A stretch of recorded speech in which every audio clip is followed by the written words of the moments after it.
Good day everyone, my name is Rafamisi Longo, one of the reporters of Lesson 3.1, Reasons for Adaptation.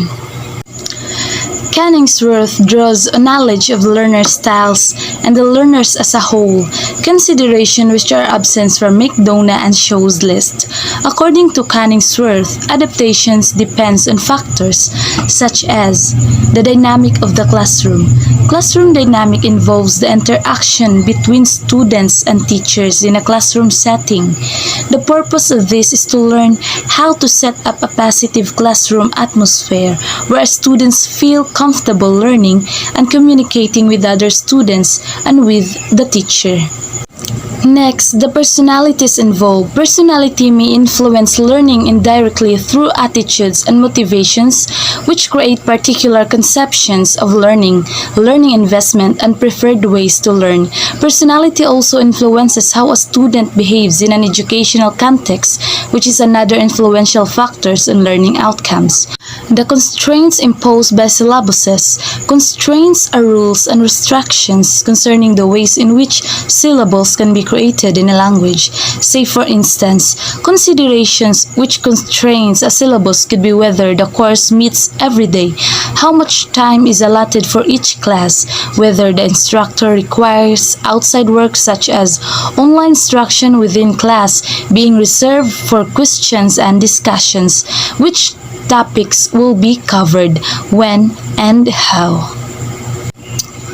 Fourth, the availability of resources. The teaching and learning resources referred to in guidelines include any written, spoken, or visual text or activity used or conducted by schools, for example, textbook, novels, films, digital learning resources including video, audio, text, animation, and images, plays, radio programs, multimedia lectures, performances, and speeches. Next is the expectation and motivation of the learners. So as a teacher, you must set classroom expectation and motivation to improve students' behavior. One of the best ways to help students meet rigorous academic expectation is to first set high expectations for behavior. Why? With clear, consistent classroom expectation, the students know and understand what's expected of them, which gives them confidence.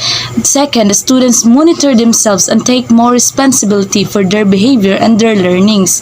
Third, students spend more time on tasks and academic learning, time increases, and etc. Adaptation is also appropriate when materials are not ideal as presented in the following. Method.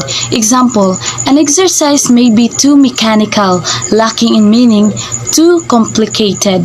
Second, language content. Say for instance, there may be too much emphasis on grammar. Your students learn quickly or not enough emphasis on what they find difficult. Third, subject matter. Example, topics may not be interesting to students or they may be outdated or not authentic enough. Fourth, balance of skills.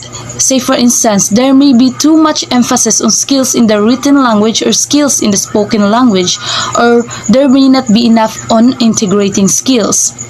Fifth, progression and grading. Order of language items may need to be changed to fit an outside syllabus, or the staging may need to be made sleeper or more shallow.